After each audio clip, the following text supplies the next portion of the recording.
বন্ধুরা চলে এসেছি দারুণ একটা রান্না নিয়ে তোমাদের সঙ্গে। এই মাগুর মাছ আর কই মাছ, এই সমস্ত মাছ কি করে ভাজতে হয়। ভাজা আমার হয়ে গেছে অলরেডি। এই দেখো কাট লাগিয়ে নিয়েছি এই যে মাছে। কাট লাগিয়ে নিয়ে আমি এটাকে, যেহেতু মাগুর মাছে কি হয় বলো তো, চামড়া মোটা হয়, আর তেলে দিলেই সেটা ফাটাস ফাটাস করে ফাটে।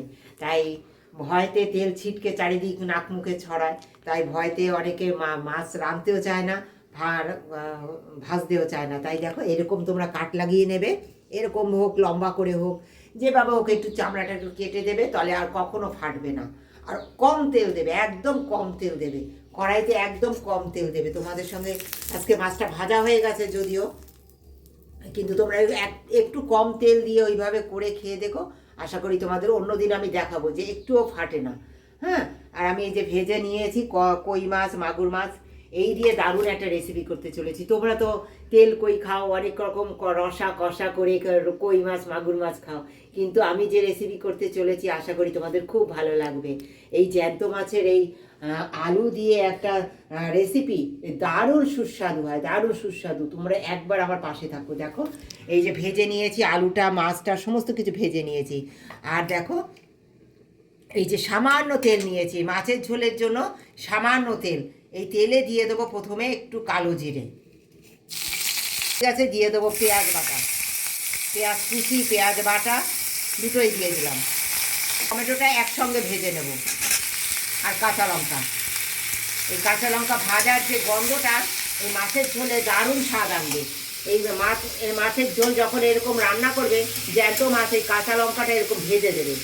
আর নামাবার আগে আমি আবার কীভাবে কাঁচা লঙ্কা ইউজ করি সেটাও তোমরা আমার সঙ্গে থেকে দেখো। সকলের কাছে অনুরোধ রইল। ধনিয়ার গুঁড়ো দেই না মাছের ঝোলে, জিরের গুঁড়ো একটু ভিজিয়ে নিয়েছি, হ্যাঁ, চামচে করে। আর দিয়েছি সামান্য আদা বাটা, সামান্য হলুদ, সামান্য পরিমাণ মতো নুন। হ্যাঁ, এই সমস্ত কিছু আমি দিয়ে দেবো।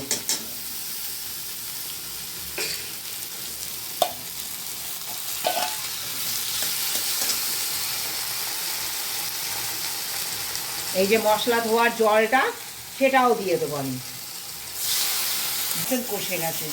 এবার দিয়ে দেবো এই যে ভেজে রাখা আলুগুলো। এবার দিয়ে দেবো গরম জল।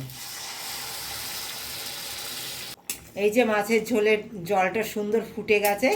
এবার দেখো আমি মাছগুলো সুন্দর দিয়ে দেবো।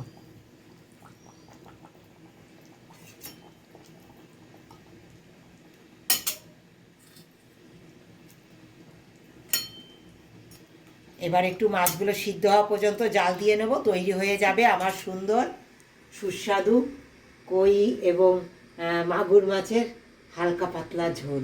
কেমন লাগলো তোমাদের আমার এই রেসিপি অবশ্যই কমেন্ট করে। আর নামাবার আগে দেখো এই যে কাঁচা পাকা লঙ্কা নিয়েছি, এতে আরও স্বাদ দ্বিগুণ বাড়িয়ে তুলবে। হ্যাঁ, এই কাঁচা পাকা লঙ্কা দেবো নামাবার আগে। আর দিয়ে দেবো একটু কাঁচা সর্ষে তেল নামাবার আগে। কারণ আমি দেখেছো তোমরা, একদম অল্প তেলে আমি রান্না করেছি। এই নামাবার আগে একটু এই কাঁচা তেল আর এই যে কাঁচা সর্ষে তেল, কাঁচা লঙ্কা, কাঁচা সর্ষে তেল, আর একটু ধনে পাতা কুচি যদি দিয়ে দেওয়া যায় না, আর কিছুই লাগে না। একটু ধনে পাতা কুচি দিয়ে দেবো আমি।